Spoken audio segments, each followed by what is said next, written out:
open this. All right. In 3, 2, 1, go. Hello and welcome. Thanks for joining us under the library, our homebrew actual play Call of Cthulhu show. Before we get started tonight, if you would like to support the show, there's 2 ways you can do so.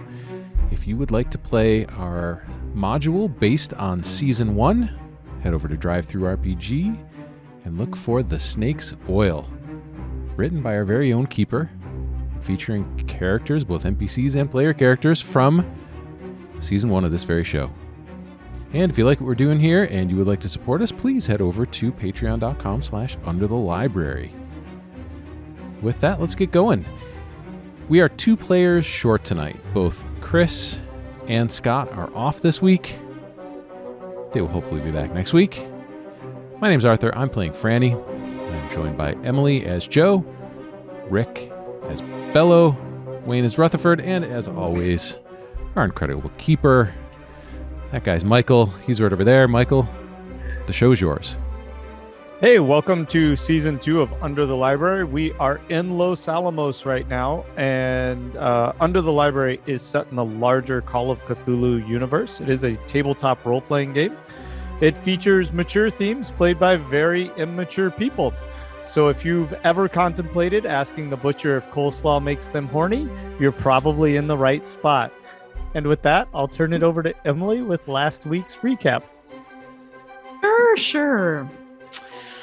Okay. We began last week with an ear reattachment surgery. I forgot about that. That was gross. Scott's not here, so I guess I don't have to give all the gory details. But yeah, there's nobody to make squirm. Yeah, it's less entertaining. But Boone took Bello into the kitchen to work on his ear with a hooked upholstery needle. And he essentially made a tortellini, which I remember because then I ate some during the break. Super weird, dude. Boone worked on Bello's arm next and reinforced his thrice broken arm with metal spits, I wrote, and wraps it well. At the same time, Joe and Cully go to Richard and find that he's sitting up and seems totally lucid, and his accent has returned. Yes. He makes some excuses about his previous night, saying he was with college buddies. At the bar, college parties. Yes. Yeah, totally bought that story. The redness in his eye is gone. He gives nothing away, even under questioning from Franny and Rutherford. I just ran into the microphone if you heard a loud boom. Sorry. I did not hear that. Okay. No, but thank you for filling me in. I'm going to stop interrupting you now. Okay. I'm going to continue with the recap now. Okay, I'll let you. Okay. Franny even went back and used a phone in the bedroom to call the bar that Richard claimed to be at. The bartender seems to remember Richard and his friends, but Franny has some doubts. And Rutherford tries to trick him by asking questions with false information, and they really, really tried to trip Richard up. Richard leaves the study and sees his mess of a house and bloody kitchen. He is shocked, but maybe not as shocked as you would expect someone to be in this situation. Bello wakes in incredible pain. Joe questions Richard about Hans Becker. Boone realizes that we left the scene of a major crime in a very conspicuous vehicle, drives the chicken mobile to the straits, and lights it on fire, though he did save Bello's mom's cookbook and his dad's splintered bat. Bello has been morphined, I should have mentioned. Joe has a nervous tic after her conversation with Richard. Rutherford makes a Valium-laced drink for Richard. Joe, you're getting off easy there. What was that nervous tic? My thumb hurts. Well, no, the nervous tick is just my regular nervous tick Oh, that I do with okay. my fingers when I get nervous. But I notice my thumb hurts, and I don't know why. Is that what you meant? Yeah. Yeah. Okay. Anyway, Franny takes Joe aside to discuss the tension between them, and they look for ways to move past it. They agree that they both want to go to Abiquiu as a next step. Bello and Richard talk about the fire at the facility, and Bello sees visions of Paula as he talks. He hopes no one was hurt because it's one less belly to fill with his chicken. Richard succumbs to the valium and steadies himself as he walks. As Rutherford puts him to bed, he asks him, "Who pushed you in the car?" Valium and alcohol, correct? Valium in alcohol. Yeah. Yes. Valium in a Combo. mixed drink.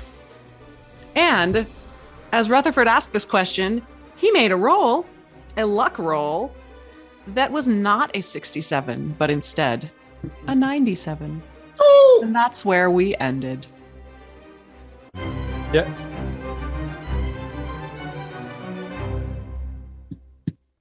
All right.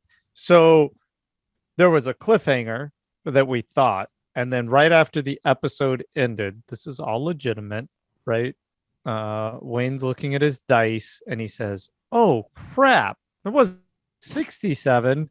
It was a 97," which made my little keeper heart skip like 3 beats because I just got so excited. So it became kind of an extra little cliffhanger for us.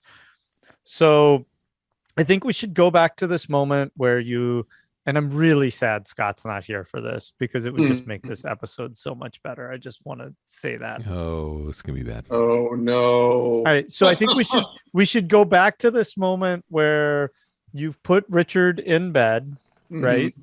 And describe are you standing above him? Are you kneeling next to the bed? Where are you? I envision his bed is sitting there, but at this point we were sitting there a lot, so there would be like a little wooden chair, like a desk chair or something there sitting there. So I would sit down in the wood desk chair, sit down where Cully was, right? Cully had been exactly. there, kind of That's like what I was thinking. Yeah, taking copious kind of Okay, checking in on him. All right. And so what do you ask Richard? Oh my God, where was my train of thought that night? That's where I'm thinking. What was my Emily, what did I Richard? wrote down that you asked, "Who Ah. pushed you into the car?" That's right. Yes, that's exactly it, because I was thinking the artist that we had Rutherford had shown the artist renderings to Richard. That's and right. then, Yes. So that was at the forefront of his addled mind, perhaps. And so hopefully with that seed inside, Rutherford was thinking, perhaps if I cajole him with a question, a pointed question, perhaps it will come out of the guarded mind or whatever this person, these drugs have done to him to make him so tight on answering things. It certainly wasn't for friends that met him last night. So I asked him, Richard, who pushed you into the car that night that you were taken away? 97. And I need to know, Rutherford, do you wear glasses? Rutherford does not wear glasses. He actually has pretty darn good eyesight. Okay. No glasses. Perhaps he should at this moment have glasses when the fluid explosion happens. Oh boy. All right. So safety goggles at all times. so you ask Richard this, and he's looking at you. And if you remember earlier in the last episode, there were several times, right, where Richard winced and kind of grabbed onto things. And he's looking at you. He's trying to kind of form the words, and you hear him, and he says, Rutherford. And as he does, you see his eyes start to bulge a little bit. Oh, boy. Almost like it's curious to you, and they start to get wider, and the veins stand out on his forehead, and he almost seems like intense straining in order to say the brother, and his eyes pop out right in front of you, Like alien. The belly. You see them, and there's this kind of gurgling and coughing sound right before his head just splits, and you don't see it. You're covered. You don't see anything. Could we have a sound effect? I don't have a sound effect for that, but I think the closest one I have is Joe and Franny from the other room. You would hear you would probably hear like a pop or a crack. I think a crack would make sense, and maybe a little splattering sound, like dropping a watermelon. That's a good one. You used that in the last campaign. Oh yeah, or more like 2 overripe like pears, or like overripe plums, right? Yeah, 2, right? Oh, the eyes, right? Yeah, the Jello mold hitting the floor and splattering, any of that.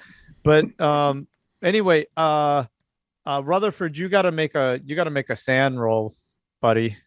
You got it. Here we go. Actually, my character's pretty darn sane.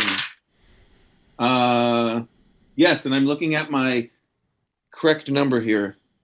This time it's a 60. Yeah, okay. All right, so you're only going to lose 3 points then. You got to lose something. But Rutherford, your eyes are stinging. You're burning. I mean, you're like, you can start to taste the iron on your lips from the blood dripping down onto your face. You're having kind of a nauseous feeling in your stomach. You're able to resist it, but like the sudden kind of onset of realizing that you're covered in some sort of kind of visceral matter. You're not sure what it is because your eyes just sting so much at this moment.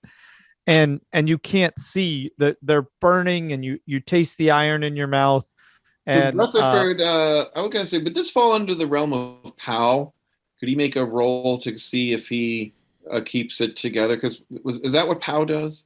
You could do Constitution. POW's more like your mental fortitude. Like that's what I was thinking. It would be fortitude. Yeah. For this, like keeping your mind together in a situation like this, because his science mind's kicking it, and he's starting to already think like, why has this happened? How could this happen? Because he always is seeking an explanation to, like, he's at that extreme end of the make a POW roll. Okay, and I'm just kind of curious where he'd be on that realm. And he gets just a regular success. Okay. So he's able to hold it together, but it's obviously starting to impact him, everything that's going on. So he can't really read stuff. Okay. He's like, and he says, and he would make a few exclamations at this point, and he's a good. He's more of a. He doesn't really use foul language, so he's more of a good gravy. Good Lord, what's happening here? As the eyes pop out and such like that. So that's more of his verbiage that he would use. Oh, okay. Rutherford, good gravy. So that was quite a choice of words. I used them one actually. My wife just mentioned the other day. Why do you say good gravy all the time? I said, I don't know. My mom did. So y'all hear Rutherford exclaiming right after the broken watermelon sound. Yeah, I think I would have to run in to the room immediately. And Rutherford would be standing at this point. Joe. So he would be standing. I would have to say he would be standing, holding his hands out, where you kind of like if you just spilt your chocolate milkshake all over yourself and you're looking down and you have your hands out like that, next to you. And that's how he would be standing, looking down, saying, good gravy. Richard, what happened? It makes no sense. Okay, so as y'all walk in, what you walk into is there's a neck, right? with some flaps of skin hanging over the shoulders, sitting in the bed. There's a Rorschach blot of brain matter on the back wall, and you see Rutherford standing there holding his hands out in front of him, and he's covered in brain and blood dripping down his face. Joe, this is going to be quite triggering for your character, so you got to make a roll. And Franny, I think that's your two best friends, so I think you got to make a roll too. Mm-hmm. We'll see how y'all do on that. I rolled an 8 All right, so you only take 3 points of damage on that one, Joe. of sanity. Yeah. Yeah, I rolled a 13. Yeah. Wow, so 3 points for you. Yep. Bello, what are you doing? Well, I would have hopped myself in there when I saw this catastrophe. I would have went. Isn't he morphined? No, I was just We talking with Richard. brought him back too at the end of the last episode. Okay. Had a whole conversation. I was conversing with this headless man. And in fact, as I walk into the room, I go, hola goiter, what a grave condition. That is a little bit of a medical reference for folks who know of exophthalmos, eye bulging. So look at this terrible condition. Oh, my Lord. This is just horrific. What happened here, Rutherford? And I look, and did the face rip like hot dog or hamburger, or did it come off like a pancake onto Rutherford's face or on his body or on the ground? No, like it basically, think of it, it's split and cracked. Hot dog style. Yeah, hot dog style. Right on. And, yeah, so that flesh holding over the shoulders was kind of the sides of the head, or the face falling over and flapping open. Right. So this would look like so there's just like almost like a chicken neck or turkey neck flopping there as a residual. Is that right? Yeah, they're probably, depending, by the time y'all got there, I'm assuming the little like arterial fountains probably would have stopped. Yeah, that's fair. So you guys would have heard as a little bit of steam comes out the side of my ear, and I look at this and I'm just flustered, and I think I have to hold in my lunch. That morphine's getting me a little nauseous, and let's just put it all over the top. Okay. Wow, I got a 6, so I guess I hold my lunch. Wow. Yep. And I should have said, when Joe came in and saw this, she probably would have been so struck with memories and flashbacks and horror that she would hide. Okay. Can she fit under the bed? Oh God. Yeah, sure. She's gonna slither under the bed. Okay. Kind of a brass bed. Uh-huh. So plenty of height off the floor. And as you get under there, Richard was quite meticulous, so it's oddly clean under the bed. But not that you're probably noticing that much. Probably not. Is the pool of blood like slowly inching towards her under the bed? No, because it's actually soaking down through the mattress. So if she's down there long enough, it'll start to drip through. Drip on. Don't tell her that. Don't tell her that. No, ruin no. So Rutherford, since he did make his power roll, just a regular, was holding together, his scientific aspect of his brain kicks in, and also his mild first aid aspect. He's not going to be saving anyone, but he put some pressure on it quick. He put some pressure on it, puts those eyeballs back in. No, and he leans down and he looks where the head split open, because it makes no sense, for pressure like that to happen. And he's talking out loud as this, because that's what Rutherford does. He's thinking, it makes no sense for this to happen. And your eyes are burning the whole time, Rutherford. Don't underestimate how. Oh, I forgot about that. Okay, yeah. Gotcha. So change that then. He wouldn't do that. So he would then make his way to the lavatory to wash his eyes out. Okay, so he's kind of stumbling through Franny and Bello. Joe, you're under the bed, right? You kind of get Franny would kind of get in his way as he's trying to come through. Said, Rutherford, what happened here?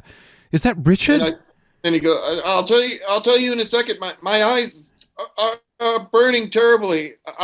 Guide me to the bathroom. She's going to get out of the way and go toward Richard. Okay. And Rutherford, you're kind of acutely aware as you're walking across the floor of what feel like rocks under your shoes, like kind of moving through, and you're able to piece together in the moment, right, that they're probably fragments of skull that are on the floor. Ah, gotcha. That's like almost a little crunchy. All right, and so that would once again I would he would try to be holding it together in this moment, but he once again with his egg thing he gets very tunnel vision instantly, and his first thing would be to wash his eyes out, and then he wants to get back to the scene to see what caused this. So he gets very much methodical in that nature. Sure. And you can just imagine kind of as you're washing off your face, right, the sink filling the drain, like little pieces of the Actually, head. he just goes right into, if there's a shower, right in the shower and just turns it on, sort of like you do in a, one of the, if there was a room, and just lets it go all over him to wash him down. Okay, perfect. All right, and then Franny, what are you doing in the room? Definitely very much investigating. Does there appear to be a conservation of mass in terms of what is in the detritus of Richard? Like, does it appear to be the same amount spread around the room that used to be above his shoulders? Oh. You mean, as in, like, I guess clarify what you're asking. I'm sorry. I'm asking, does there appear to be the same amount of material that would have been in his head now spread around the room, or does it appear like it was somehow hollowed or something was missing, or is this actually what it looks like? Yeah, there's brain matter everywhere. It's certainly like the eruption, of course, came from like the top part. So like I should say, he's not like kind of severed at the neck, right? Like there's most of kind of from the nose back towards the bottom of the neck is left. So the mandible is left, like the jaw is just hanging loose. Yeah. I like it. It's good. Yep. Which kind of leaves so like the palate up. Yeah, the tongue's like kind of flapping out there. And, okay. Is there sign of an actual explosion? Like, are there any burns? You can either do medical or spot hidden on this, but like, let's see how far we kind of figure out what's going on here. Medical or spot hidden. Okay. And just as you set the scene, I can see you examining it. So let's see how far this examination goes. It's a regular success. Okay. And what you're looking at, right, there's no signs of any kind of burn. There was no, from what you're assessing, I mean, there was no kind of like ordnance inside of the head, right? This looks to be all organic matter spread across the room. Is there any matter that appears to be not human? There's veiny structures in some of the brain matter that appear to be that they're not blood veins, right? They appear to be stronger threads that seem a little out of place. Who has mythos? Do we not? Joe does. Oh God. Okay, yeah, I definitely want to examine that and see if I can sort of piece together any of the foreign material, not like actually grabbing and piecing together, but like just looking if I can find any patterns or any. And actually, at some point, I might actually go and try and find like tweezers or tongs or something, and try to actually physically piece together some of the the material that doesn't appear to belong inside somebody's head. Franny, can you just tell me what kind of shoes you're wearing? What kind of shoes I'm wearing? They would be very practical. Okay. Almost like nurses' shoes. Okay. Because she spends a lot of time on her feet in the lab. And I would imagine there's not a lot of selection for women in the 40s that are comfortable and practical. So just Joe, from your perspective, right, as you look out under this bed, you're seeing Franny's shoes, carefully trying to kind of like navigate some of these piles on the floor. Unlike Rutherford, who just kind of blindly walked through, Franny's not being careful not to step on anything. And then you're just kind of watching her kind of move around the room and then pause at certain points. And she's definitely kind of taking stuff in and examining it. Certainly would make sense that, you would grab some tweezers or something to take some samples. Rutherford, I can't don't want to underscore. Maybe I do want to underscore. Maybe I'll just skip that word because I'm not using it correctly. I just want to highlight the fact that your eyes are in excruciating pain. You're able to see, but they burn tremendously. Gotcha. He would look then through the medicine cabinet for Richard kept all types of things, looking for eye drops. Okay. And something of that. Sure. Make a luck roll on the eye drops. He's also a chemist, so he would be in labs that where you'd have things like that. So he can probably concoct something. So a luck roll. What are you going to use? Like vinegar and baking soda? Let's just make this here. Let's make a little volcanic wash for my eyes. He's a pretty good chemist. Sure. So let's mayonnaise, a little dash of pickle juice, and so what am I rolling? Luck. Oh, luck, straight luck. Yeah. I rolled 100. Are you kidding me? I rolled all zeros. Wow, you are making Michael's day. Oh my god. God. Can you critically fail Rutherford. a luck roll? Is that that's a thing? Cool. God. Yeah, he's extremely unlucky. Yeah, well, I know the luck's that you either make it or you don't, but it's more fun when you roll. I think so. Good. Nobody can waste 100, right? You can't waste a good 100. That's 100. I was like, oh, look, I got a nice. Those are all zeros. All right. So as you're opening the medicine cabinet, you feel this sudden itch on your eye, and you instinctively kind of give it one of these rubs. Yeah. As you do, there was a bone fragment that had settled kind of right on your eyelid. And as you do, that bone fragment completely scratches across the cornea. I mean, it kind of gouges in there, and more of that viscera leaks in. It's excruciating, and you actually fall to your knees and you just kind of hold your hand over your face. I need a sound effect, Art. I think you know the one. I know. Thank you. Yeah. And y'all hear this, right? You hear Rutherford screaming. What's that scream again?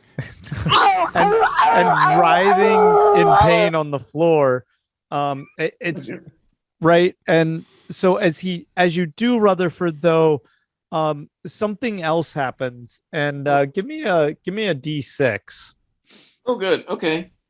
I can tell you from personal experience that a scratched cornea and a chemical burn together are extremely painful. Yeah. So why don't you take 5 points off your SAN? We're gonna whittle that down for you. Don't you worry. I know you said it was pretty high, but we're gonna quickly start taking care of that. Yeah, I thought that was a mistake when he said that. Yeah. And it's not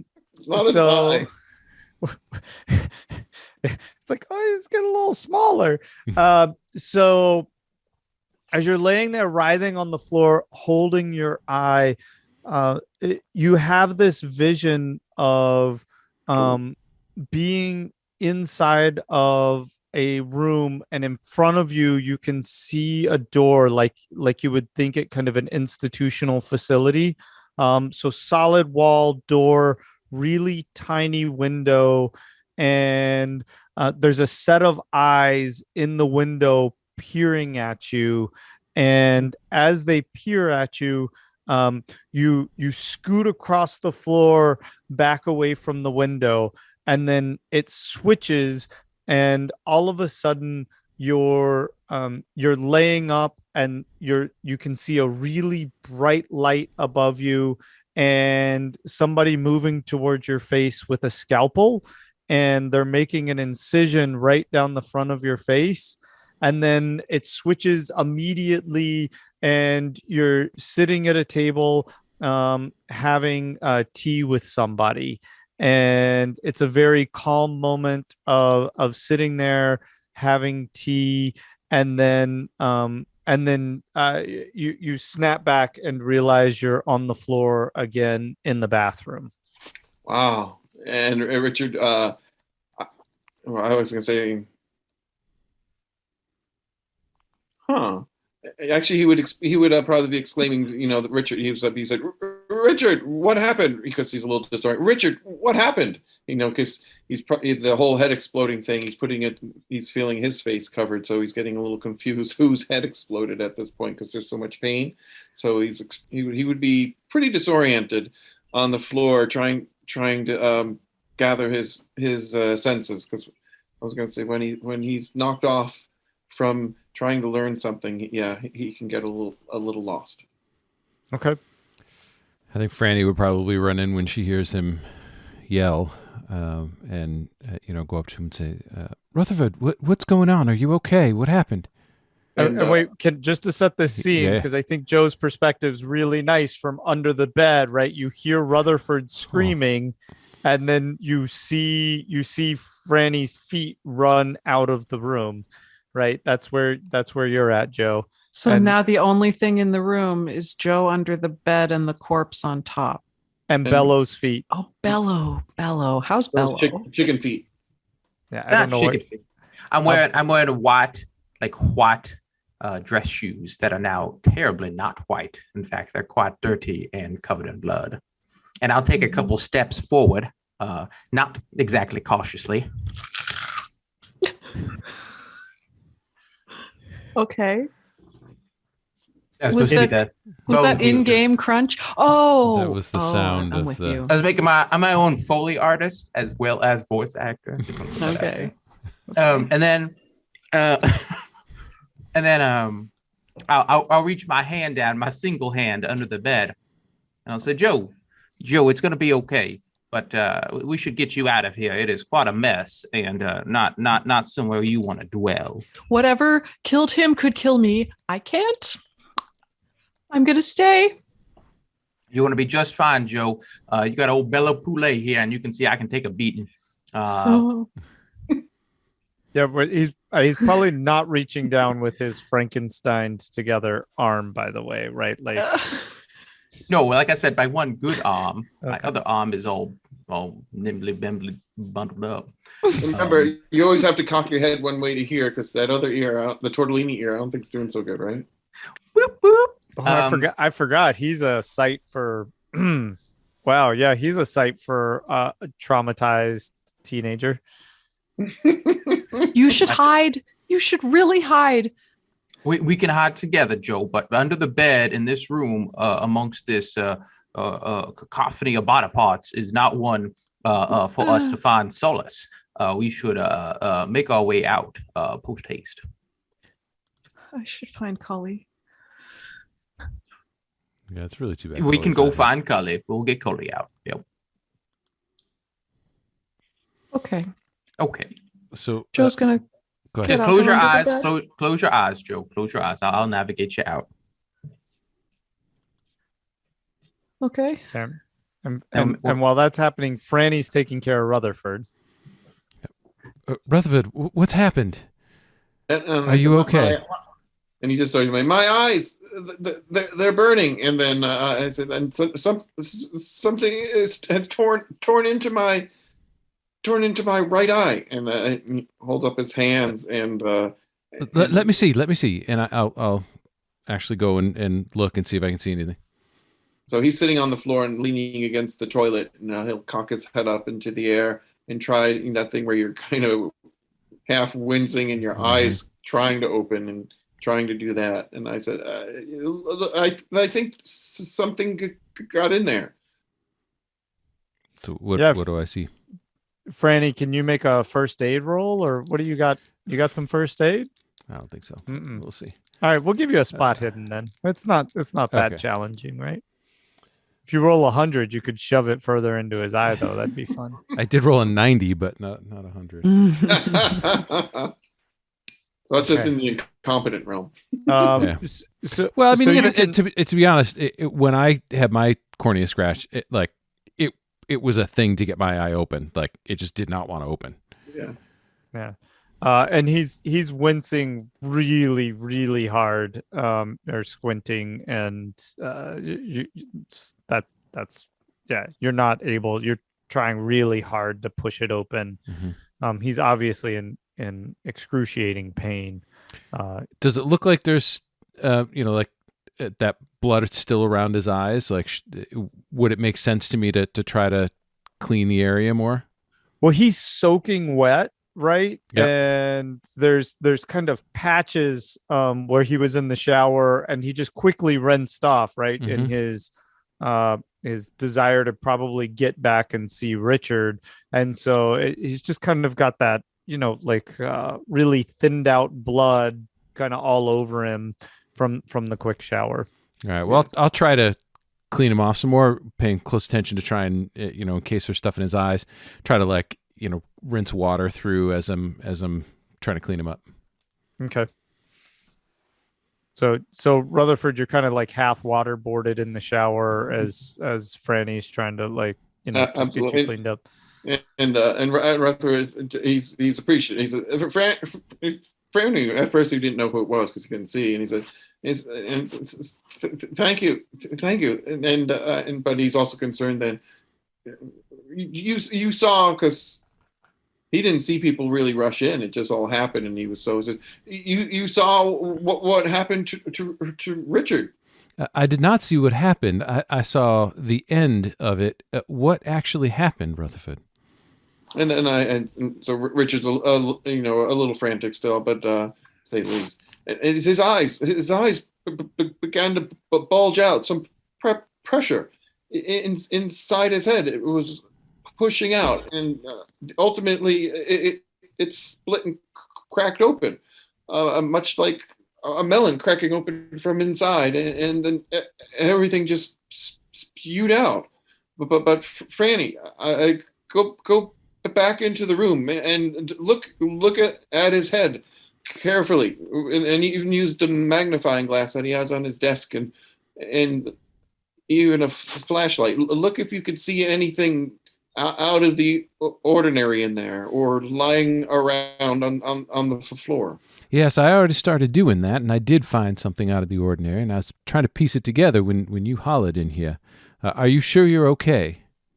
And I said, I'll be, and that's where Rutherford kind of stops for a moment, and then this is where he realizes he had this crazy vision in his head, and so he just pauses and doesn't say anything, and he says, I was, and then just says, I was having tea a few moments ago, but I don't understand that. And so you were having drinks a few moments ago with Bello and with Richard, not tea. That was drinks. And then I says, it wasn't here. And then it was in the other room. You're right. It was not here in the bathroom. And I said, it wasn't in this. And this is where he seemed reluctant to say, but then Rutherford says, it wasn't in this house. And yes, it was right in the other room. And he says, I'm a bit confused, but that makes sense from what just happened. And then Rutherford will leave it at that, and doesn't want to dwell upon it. Are you sure you're okay, Rutherford? And I said, could you get me a drink and and that could help. Like there was a lot of lemonade around. I remember some of Richard's lemonade. That would be good. Something sweet. Sure. So I'll go grab my drink, and at the same time, I'm gonna find the magnifying glass and flashlight because I do want to get a closer examination of what's left of his head. Okay. Now, I'll after I leave Joe Bonds out, I do want to ask Rutherford, do you know, is there a magnet in this facility? I'm too used to metal particles getting into our chicken goods, and we have to make sure we screen those. And is there any, let's not ask or dwell on that. That's just a segue to get to this point. Is there a magnet or something that we may use in case there was something inserted, a foreign object, into poor Richard's head? And I said, and then this is where I guess Rutherford's still in the bathroom, so I guess you would have come over there. And Rutherford's just like, look around in his desk. Richard kept many things. There's a good chance he has a small magnet that you would use as a trinket for oddities. Yeah, so I'll ask Franny as you're looking around to see if there's a magnet, and I'll continue to consult Joe Bonds and get her over to Cully and say everything's going to be just fine. Everything's going to be just fine. Richard was clearly suffering from some sort of ailment that we have yet to determine, but it makes no meaning that any of us have anything to worry about. So there wasn't something didn't kill him? Well, I think it had something to do with this facility and him being abducted. You see, he was acting quite strange, and by the sound and look of it, there was something untoward done to him that we need to find out, because this is just cruel and unusual. And while I did not know him more than maybe about 2 minutes of our former conversation, I'm somehow beholden to this man and his brainy parts. And that's Joe, you would, I'm guessing, probably try to keep Cully from going in there at this point. Absolutely. Oh, yeah. Oh, good Lord, right? Yeah. You also gosh. want to keep Scott from going in there. I was about to say, Jesus. I know Cully couldn't handle it, and I'm sure Scott couldn't. So, but certainly, Bello, you've got a possible fascination with these events, right?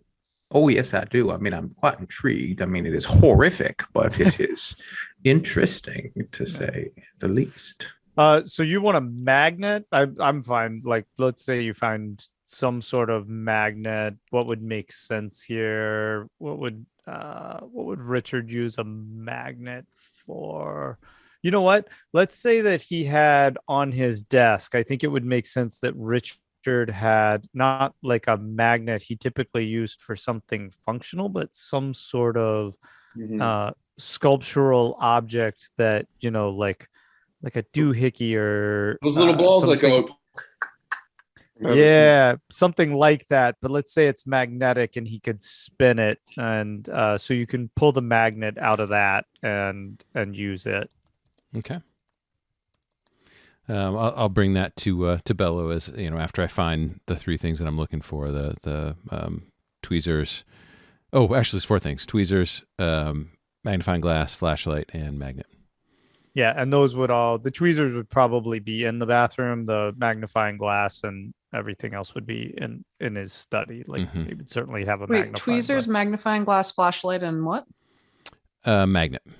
Oh, the Bellows magnet. Yep. Okay. Yeah. Franny, as you go back into the room, now that everybody's out, it's kind of even more shocking of a scene than what you saw originally, right? Like it's the reality of it is all like, this was your friend, right? And he was there, and like he's gone, but he's everywhere in the room. And so and kind of that reality as you stand there and take it in with nobody else in there, it hits you pretty hard. That makes sense. I don't know what y'all want to do with those objects, so one of y'all just tell me what you want. Well, I'll join Franny, and I'll ask Franny to hand over the or pass over the magnet, and I'll join Franny in the search through the gray, white, and red matter. Okay. Yeah, and I'm going to actually go to his head. I'll of course pass over the magnet, but I'm going to go to his head and really begin examining in there to see if I can find any signs of anything that shouldn't be there. Okay, so So in my mind, Franny is probably just quietly crying, but has is switched into sort of science mode. Like she's back in the lab, she's got a job to do, and she's doing her thing. But in the background, her emotions are not taking over, but they're happening, and she's trying to sort of keep a wall between those two things. Okay. And so, all right, there's, so basically you have the kind of, from the back of the head, you have this bottom concave of the skull, and then everything shattered above that, and then, to the upper mandible. And so as you're looking down into that, give me another spot hidden on that.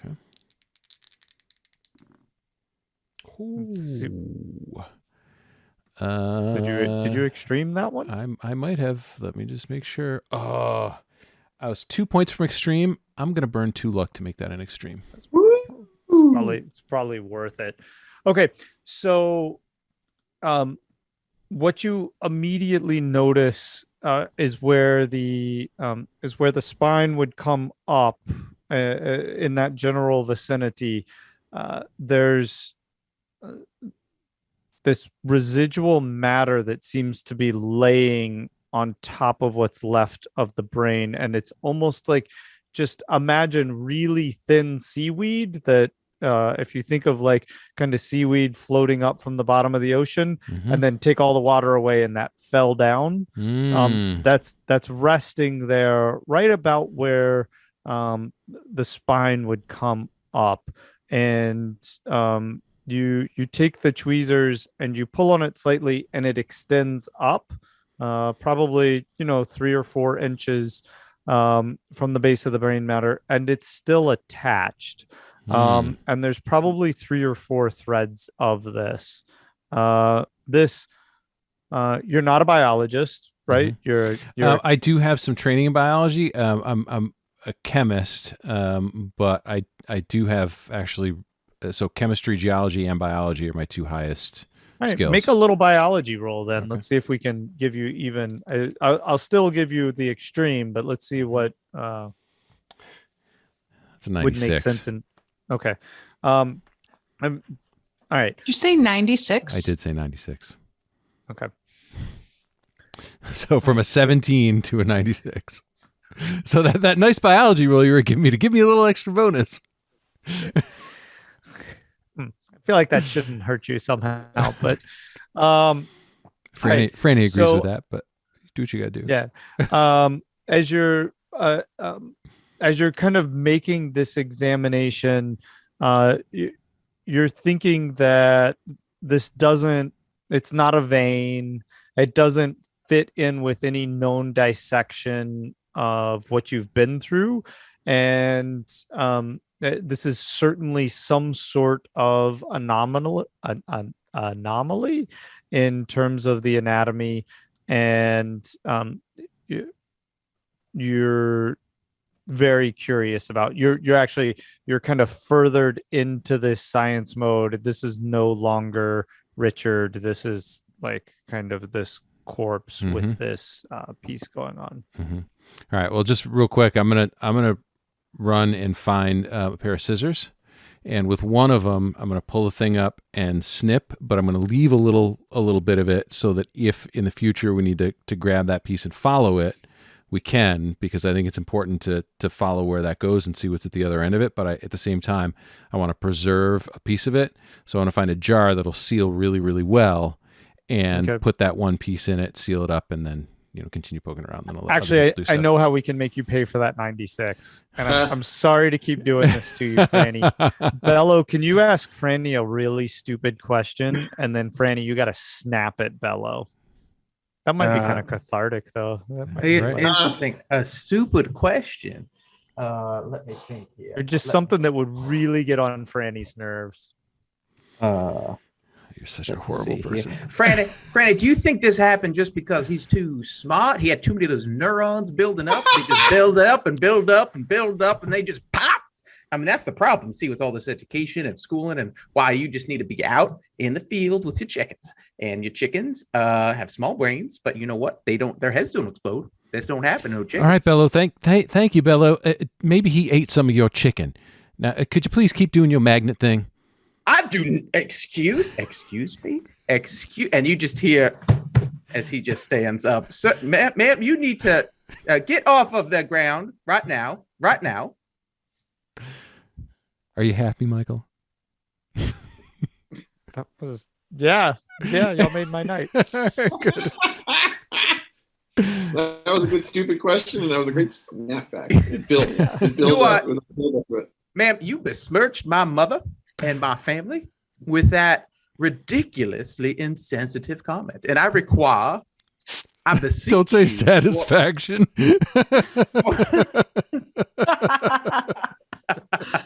Oh.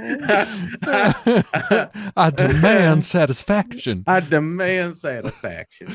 I demand restitution for this injustice that you befell on my family and my the good Pole name. Is the name good? I would like restitution for the IQ points that I've just lost by listening to you. Now, can we please stop talking and keep investigating? Oh.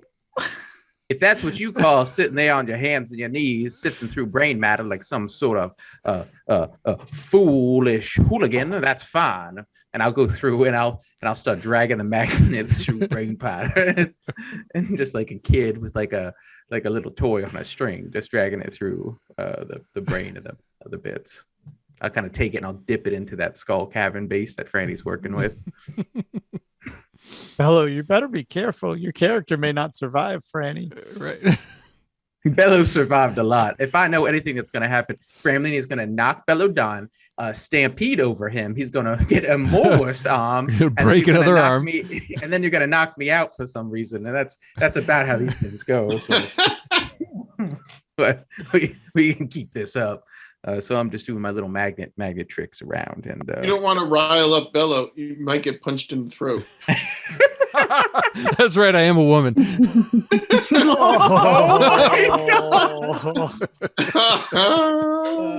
Oh. Love Franny's 96s. All right, Bello, what are you hoping to accomplish with this magnet? If there is an occult piece of metal, or if there is something, within the matter that we're not seeing, right, that could have been inserted, I'm looking for a capsule, any fragments, something that presumably they would have told me about this injection mark, if there was something that could have been, say, instilled in him. And I'm looking to see if anything sort of attaches to the magnet. Okay. Why don't you make a spot hidden roll, I guess. There's no dragon magnet through brain matter roll. I don't. Oh, okay. Luckily, that's a 91. What is happening? I thought you were gonna make like it actually. That's fine. If you'd rolled a 3, I'd have been like, oh man. All right. And really, as Franny would expect, you're not coming up with anything except a dirty magnet. Hmm. I say, well, I don't, and you're messing up if we want to call it a crime scene. Yep. Yeah, you're messing up the crime scene. Fair enough. I can picture like the floor and then these lines going through it as if someone's been finger painting in it.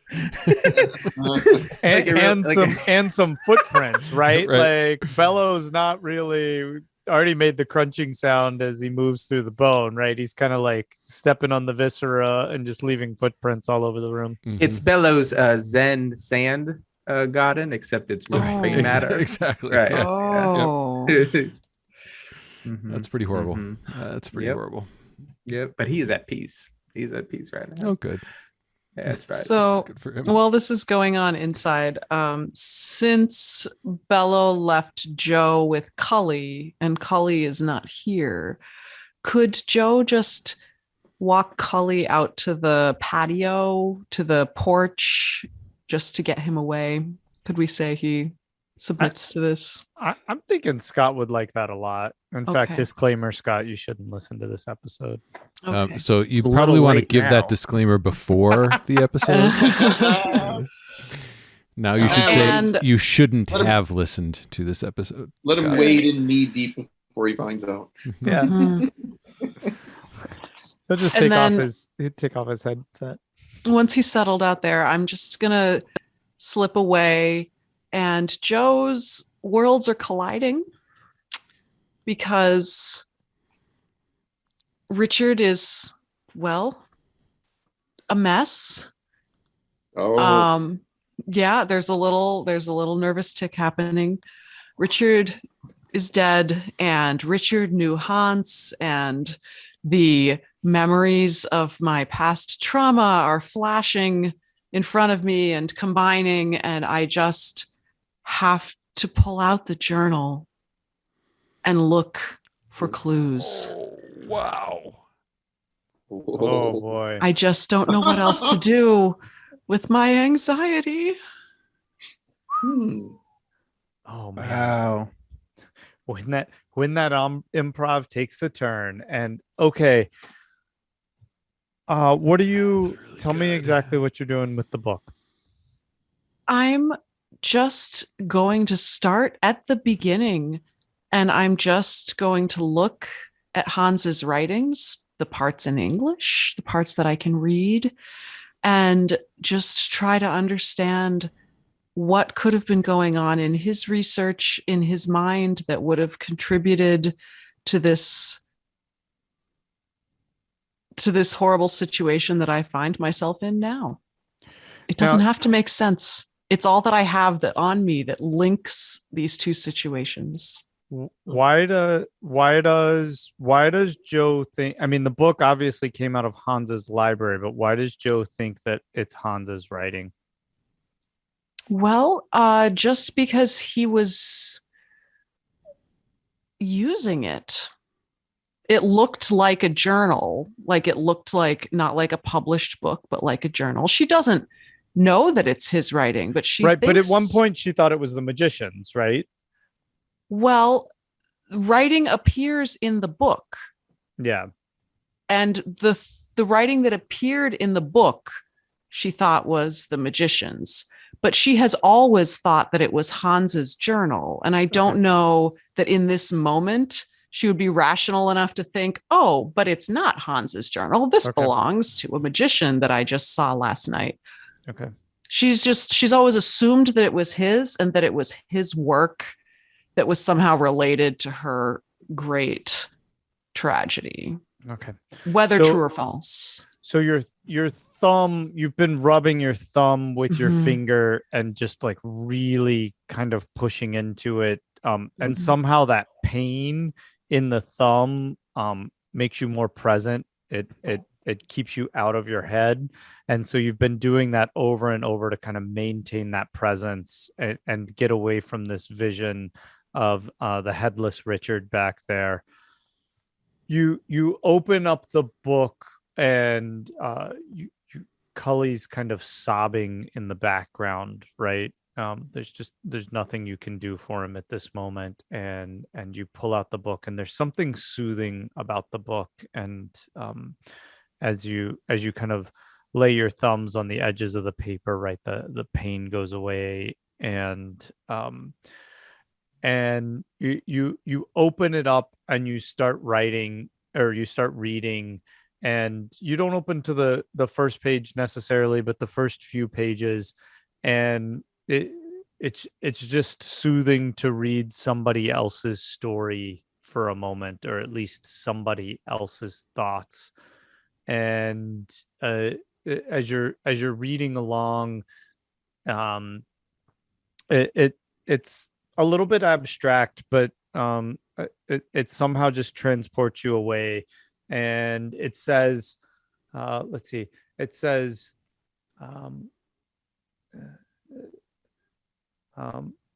the idea is to give people something else to think about. It's a chance for them to move beyond themselves and imagine a world more extraordinary than the one that they're in. And that's what I have to offer them. Is it so unreasonable for me to want the same, to move beyond this world, the one that I know everything that's behind, and to seek something out that will offer me a new perspective, that will make me believe in these other realms? Because that's what I want so badly, what I yearn for, and I give that to others. So why can't I ask for that for myself? And as you're reading this, you're thinking, oh, right? It's almost like he's in your thoughts. Make a power roll as you're kind of getting absorbed in these ideas. Pretty sure that's a failure. It was an 88. Okay. And you're really whisked away, and you even start to daydream, and you actually kind of lose track of the words. It's one of those things where you know, if you ever had that experience where you're reading something but your mind just totally goes off in another direction, and you come back like 5 sentences later and you're like, whoa, what? I don't know what happened. What does Joe daydream about in that moment? Like, where does her head go, and what is she imagining this other realm to be?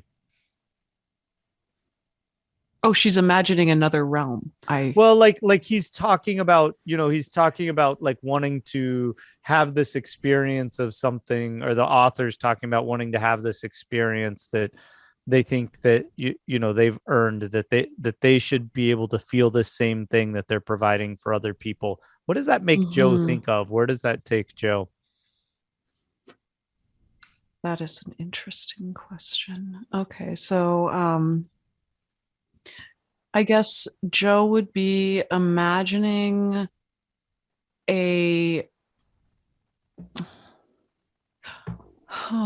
okay, sorry. I'm trying to fill space while I think. Yeah, it's okay. I'm thinking probably for Joe, it might even have something to do with her family, right? Like, well, that was immediately where I went, but I just thought, I worried that was too predictable. Like imagining a version of her future where her parents hadn't died, imagining a version of herself today, but with them, and living a normal life and pursuing hobbies, and being an older version of herself that has a developed relationship with her parents that never got to exist. Yeah, I think that's one way. I mean, or if you think of another way, but like immediately that comes to mind, or something like we haven't really talked about the grocery store in too much detail, but right, like some facet of the grocery store that opens up something. Maybe I tell you what, let's give you a second to think about where this daydream takes Joe, and we can cut over to another character for a second. Okay. Yeah. I think Rutherford is the natural one to go to. Yeah. What's going on with Rutherford in the bathroom? Rutherford's cornea is scraped, so. Oh, and you would have a beverage now. And then the lemonade, to try to get his senses back, and a little bit of sugar into his system, and regain his senses. Shaking a little. Yep, and then stand up and go back into the room and survey this scene. And at this point, he's also interested in with Richard, and he goes over, and his eyes closed, so he would be holding it with a cloth, a washcloth, so a moist washcloth over his eye. And then Rutherford, have you seen anything like this before? Look at this. And Franny's sort of tugging at one of those pieces. She's got there's a, I don't know if you'd noticed it, but there's a jar nearby with a piece in it. But she's got the tweezers and is holding up one of them and trying to sort of track where it goes. And then so Rutherford, using his egghead intelligence, first off, realized that something in invasive. But all along, and Rutherford, well, for Franny, all along, I've been sensing that Richard just wasn't Richard, and the chemicals they put into his brain were causing his this strange phenomenon where he was not acting himself, and maybe some sort of amnesia or brainwashing. But now that there's an absolute something of substance attached to this, it, this looks like something organic. and that's in his spinal cord. And he was perhaps suffering some sort of malady, but that makes no sense. And so at this, Rutherford will use his, I guess, maybe education or intelligence to try to figure out if this piece of foreign matter within the body makes any sense whatsoever, or if it's completely illogical. That's what he's just kind of figuring out. Okay, you go ahead and make that roll, and we should also think about, I mean, Rutherford, this is probably your oldest friend, right? Or Yes. longest friend. And this is even though you're trying to focus with your scientific mind, right? You're kind of fluttering back nostalgically to grad school and Absolutely. thinking of Richard's laughter and the good jokes he made and how hospitable he always was to you. And this is a pretty wrenching moment, even though you're trying to buffer it off with your science. But how'd you do on your knowledge or your edu roll? So Rutherford would be with his he has an incredibly good pal. So he's just the king of compartmentalization. So Sure. you know, he definitely that's roiling inside, and those compartments are with the visions that were happening in the bathroom. They're blurring the lines of the compartments. And the roll, that is, thank goodness, a 6, not a 9. Okay. So a normal success. Okay. So you're assessing essentially what this again, to you, you're kind of coming to some of the same conclusions that Franny had, that, you know, without probably looking at this in a lab, you're not going to be able to make any further extrapolations on it. But certainly this is not native matter to the brain or even to the body. And then I say to Franny, I can't do it with holding this cloth, but to take a sample of the blood and seal it so it doesn't dry, and we can test its chemical nature, which you being a chemist. That's an excellent idea. So I'll try and find another jar, you know, the smallest one I can find, that'll seal really well. Try and get a sample of blood. Rutherford, I'm assuming there's plenty around. Was Rutherford holding the tweezers at any point? No. I don't know. You were just looking. Yeah. Okay. Yeah. Well, he's holding a cloth with his eye, and then Right. and then Actually, you'd probably be holding the magnifying glass, right? While I hold the tweezers, so that you could look. Oh, at the material. Oh, at the material. Mm-hmm. Yeah, absolutely. Yes. So Rutherford would hold the magnifying glass. Absolutely. So you hold the Rutherford. You hold the magnifying glass. You kind of get down close. You're looking with your one eye, and you look closely, and all of a sudden you have this moment where you don't see it, but you feel a body underground decomposing and being absorbed by the soil. There's no way for you to describe this, but it catches you, and you intuitively know what it is, but it's not a vision of it. You actually almost feel your body being absorbed by the soil and turning Rutherford into feels soil. in himself. Yeah. As you're looking at this, and then you snap back too. There's no way to really articulate this to Franny, though.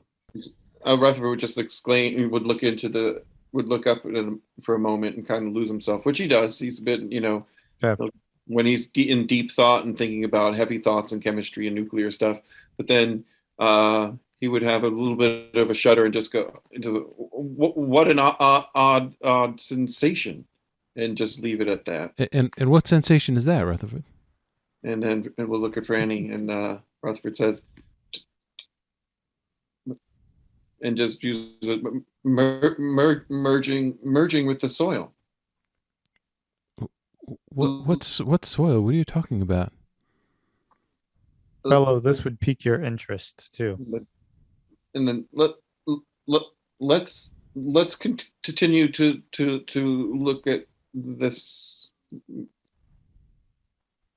and then it kind of drifts off again, and then decomposing. Rutherford, can I look at that eye again? And then Rutherford would just take the cloth off and then show it to Franny. I'm gonna magnifying glass, and I want to look in the corners of his eyes to see if there's a thing like there was in Richard's eye. Oh, okay. And this one is just really the other one's fine. His one eye seems fine. You know what? Make a spot hidden. I shouldn't assume that. And then Joe, we're gonna get back to you, and Joe, you're gonna close this episode out. All right. That is a regular success. Yeah, regular success.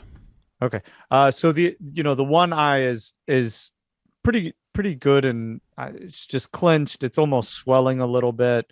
The other one seems to be is bloodshot, but not in kind of a specific location. It's just bloodshot all over, probably from having stuff in it. Okay.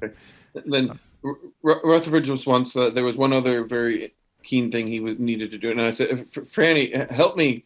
We need to look through the belongings that Richard has on him at this moment." And I whatever he was wearing, like a shirt, or if there was a jacket, or his pants and pockets like that. Rutherford would go to where, if he was a wallet in the front pocket, back pocket type guy, keys or anything, or any curiosities, and it's just looking for anything out of the ordinary that Richard may have been carrying on him.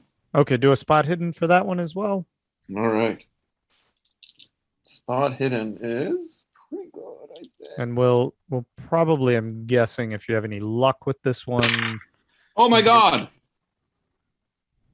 It was almost another 100, but then it went to a 1. Okay. Oh, perfect. Wow. So, wow. Wow. See, Woof. there it is.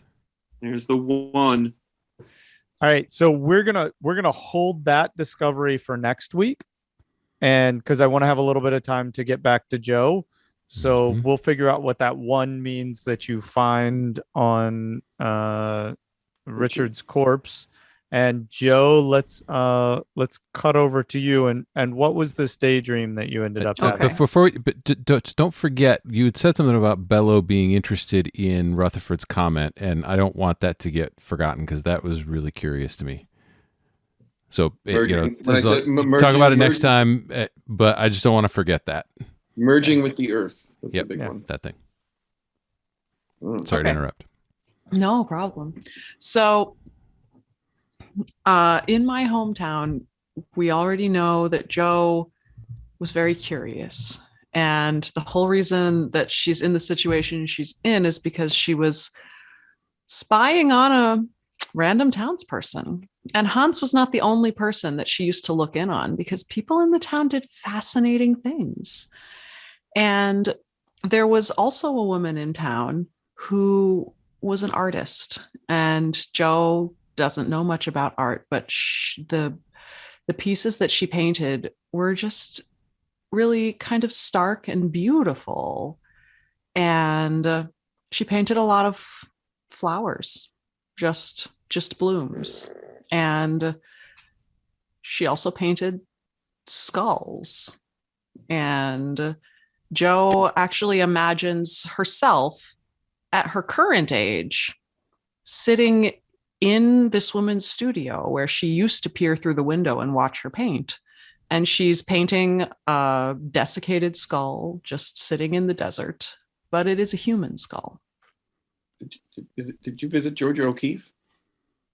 She's from my hometown. So yes. Oh, wow. All right. And so this is going to be a really kind of visceral daydream for you, where like you can almost feel the petals of the painting, right? Like in some ways you can reach out and you can just you're so far in the daydream it doesn't feel separate from you. And as you're kind of engrossed in this daydream, and Rutherford's engrossed with this merging with the soil while Bello listens in, and Franny's trying to make sense of the situation, and then we have Cully out on the porch, just kind of distraught. We're gonna pull out through the window and kind of scan up above the house and zoom out for our close on this session tonight. That was quite an episode. Yeah. Thanks everyone for joining us. Until next time, check us out online, underthelibrary.com, on Twitter, under the LIB. If you'd like to see our faces for some reason, we're on YouTube, or if you're on YouTube and you want to listen to us instead, we can find us wherever you get your podcasts.